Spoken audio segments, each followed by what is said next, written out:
राधे राधे प्यारे भक्तों, इस संसार में सबसे बड़ी भूल आदमी यही करता है कि वो अपने भाग्य से लड़ने लगता है, और जब भाग्य से लड़ता है तब भगवान को दोष देने लगता है। लेकिन मैं तुमसे आज बहुत प्रेम से, बहुत शांति से, अनुभव के साथ एक बात कह रहा हूं, भाग्य का लिखा कभी नहीं मिटता। हाँ, लेकिन भाग्य के भीतर जो पुरुषार्थ की रेखा है वह तुम्हारे हाथ में है। अक्सर लोग मेरे पास आकर कहते हैं, महाराज सब कुछ ठीक चल रहा था, अचानक सब बिगड़ गया। कोई कहता है व्यापार बैठ गया, कोई कहता है परिवार टूट गया, कोई कहता है मेहनत बहुत की लेकिन फल नहीं मिला। मैं उनसे एक ही प्रश्न पूछता हूं, जब सब अच्छा चल रहा था तब क्या तुमने कभी भगवान को धन्यवाद दिया था? और जब बुरा समय आया तो सबसे पहले दोष किसे दिया? देखो, ये जीवन कोई दुर्घटना नहीं है। तुम जिस घर में जन्मे, जिस परिवार में पले, जिन परिस्थितियों से गुजरे, ये सब संयोग नहीं है। ये सब बहुत पहले लिखा जा चुका था।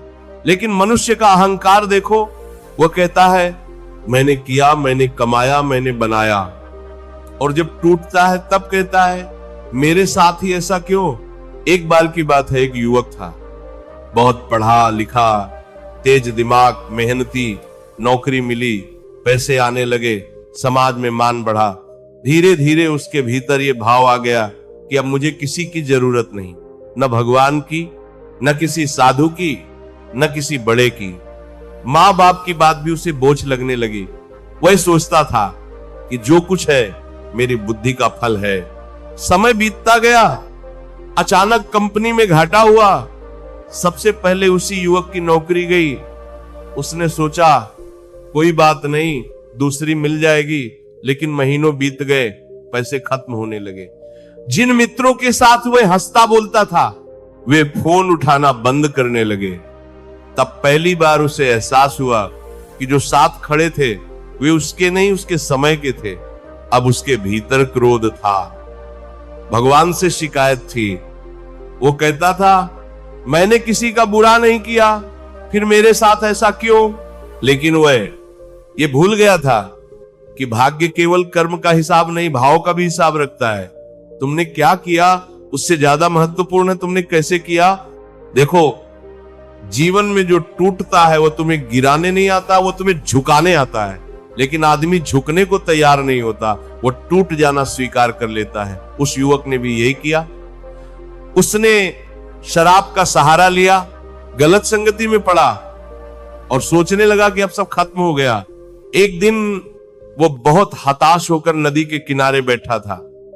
मन में विचार चल रहा था कि अब जीने का कोई अर्थ नहीं।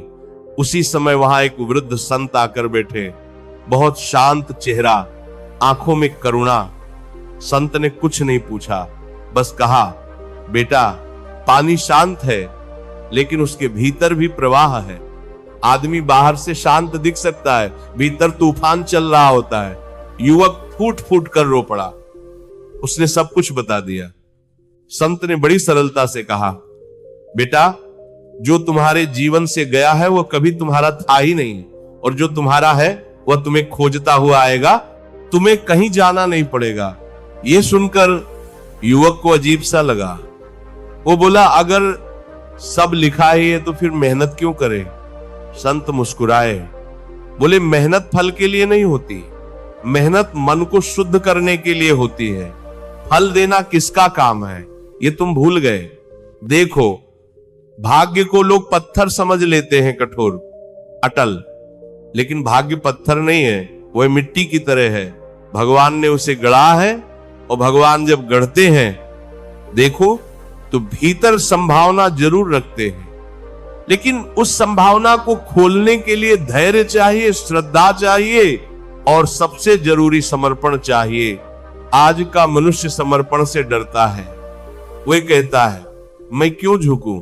लेकिन याद रखना, जो झुकना नहीं सीखता उसे जीवन तोड़ना सिखा देता है। उस युवक के साथ भी यही हुआ। जब वो सब कुछ खो चुका था तभी वो पहली बार भीतर से खाली हुआ, और जब भीतर खाली हुआ तभी भगवान के लिए जगह बनी।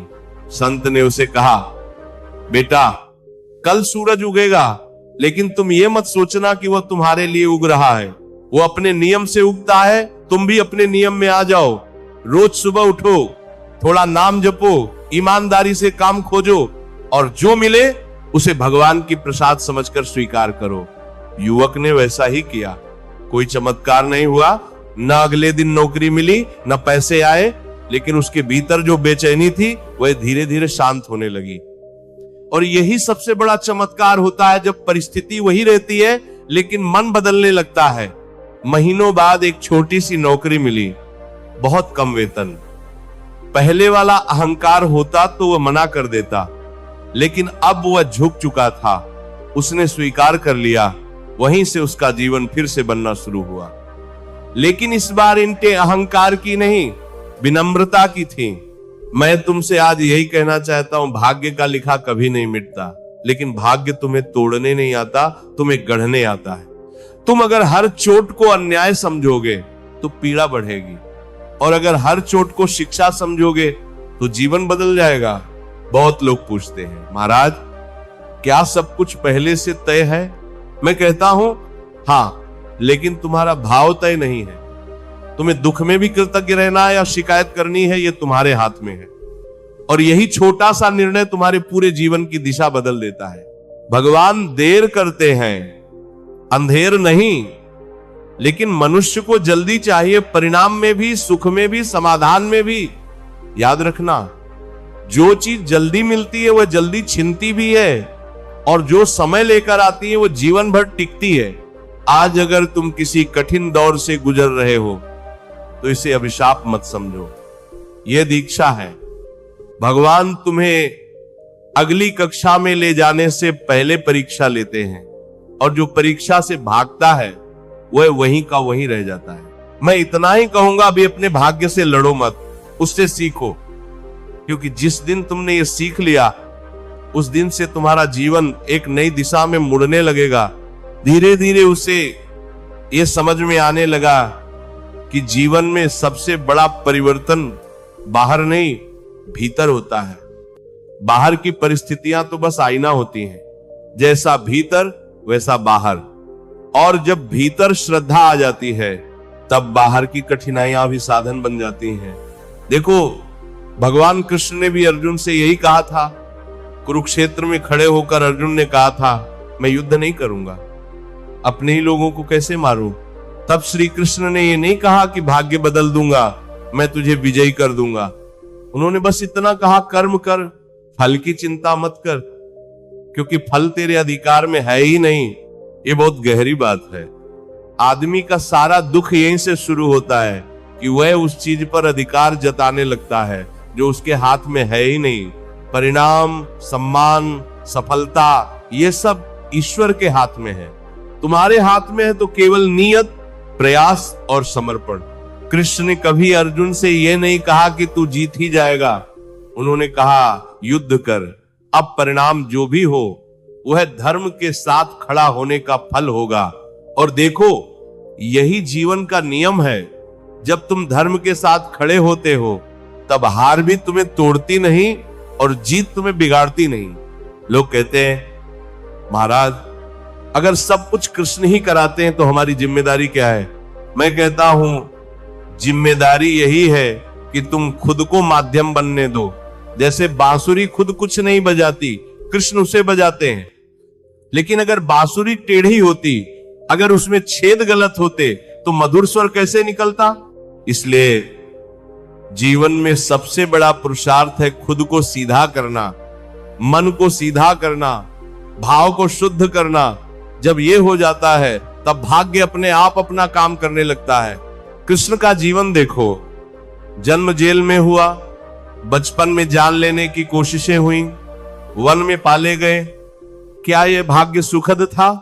लेकिन उन्होंने कभी शिकायत नहीं की। उन्होंने अपने भाग्य को स्वीकार किया और अपने कर्तव्य को निभाया, और वही कृष्ण आगे चलकर पूरे संसार के मार्गदर्शक बने। यशोदा मैया ने उन्हें बांध दिया था, भगवान बंधे हुए थे, लेकिन वास्तव में कौन बंधा था? मैया प्रेम में बंधी थी और कृष्ण प्रेम में ही बंधना चाहते थे। यह बताता है कि भगवान भी प्रेम के सामने झुक जाते हैं, लेकिन मनुष्य प्रेम छोड़कर अपेक्षा पकड़ लेता है और फिर दुखी होता है। कृष्ण ने सुदामा को देखो, बचपन का मित्र, वर्षों बाद मिला। सुदामा ने कुछ मांगा नहीं, खाली हाथ आया, खाली हाथ गया, लेकिन उसके जीवन से गरीबी चली गई।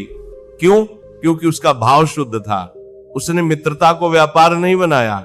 आज आदमी भगवान से भी सौदा करता है। पूजा इसीलिए करता है कि कुछ मिल जाए, भजन इसीलिए करता है कि दुख दूर हो जाए।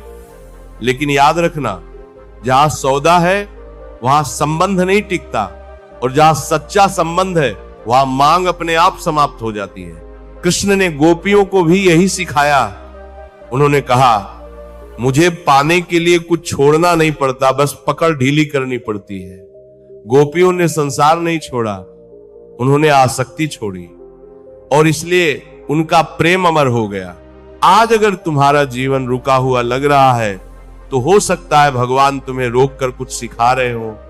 गाड़ी भी जब मोड़ पर आती है तब धीमी होती है, लेकिन मूर्ख वही है जो समझे कि गाड़ी खराब हो गई। कृष्ण कहते हैं, जो हुआ अच्छा हुआ, जो हो रहा है अच्छा हो रहा है, जो होगा वह भी अच्छा ही होगा। यह वाक्य सुनने में सरल है, लेकिन जीने में बहुत कठिन है, क्योंकि इसके लिए विश्वास चाहिए, और विश्वास वही कर पाता है जिसने अहंकार छोड़ा हो। अर्जुन को भी यही सिखाया गया था। युद्ध से पहले वह कांप रहा था, युद्ध के बाद वही अर्जुन स्थिर था। युद्ध ने बाहर कुछ नहीं बदला, भीतर सब कुछ बदल दिया। इसलिए मैं तुमसे आज यही कह रहा हूं, भाग्य का लिखा कभी नहीं मिटता, लेकिन भाग्य यह भी लिखता है कि कब तुम्हें झुकना है, कब सहना है, कब रुकना है और कब आगे बढ़ना है। अगर तुम हर परिस्थिति में भगवान का हाथ पकड़ लोगे तो चाहे रास्ता कठिन हो, मंजिल कभी दूर नहीं होगी। और जब मन ये समझ लेता है कि मैं केवल करने वाला नहीं, एक साधन हूं, तभी जीवन का असली रस प्रकट होता है। कृष्ण यही तो सिखाते हैं। वे कभी ये नहीं कहते कि सब छोड़ दो और जंगल चले जाओ। वे कहते हैं, जहां हो वहीं रहो, जो कर्म सामने है वही करो, लेकिन भीतर ये भाव रखो कि मैं मालिक नहीं हूं। क्योंकि जिस दिन तुमने खुद को मालिक मान लिया, उसी दिन से भय शुरू हो जाता है। डर इस बात का कि कहीं जो मेरा है वो छिन न जाए। कृष्ण के जीवन में देखो, द्वारका बनाई गई, सोने की नगरी, अपार वैभव, लेकिन जब समय आया तो वही द्वारका समुद्र में समा गई। कृष्ण ने एक आंसू नहीं बहाया। क्यों? क्योंकि उन्होंने कभी यह नहीं कहा कि यह मेरी है। उन्होंने तो पहले ही जान लिया था कि जो बना है वो मिटेगा। यही बात मनुष्य नहीं समझ पाता।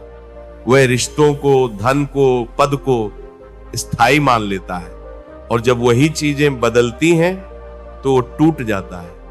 लेकिन जो पहले से जानता है कि यह स्थायी है, वह बदलते समय भी स्थिर रहता है। कुरुक्षेत्र में युद्ध के दौरान अर्जुन ने जब कृष्ण से पूछा, इतने बड़े युद्ध का क्या परिणाम होगा? कृष्ण ने कहा, परिणाम देखने का अधिकार तेरा नहीं है, तू केवल धर्म देख, क्योंकि जो धर्म के साथ खड़ा होता है उसके जीवन में पछतावा नहीं आता। आज आदमी का सबसे बड़ा रोग पछतावा है।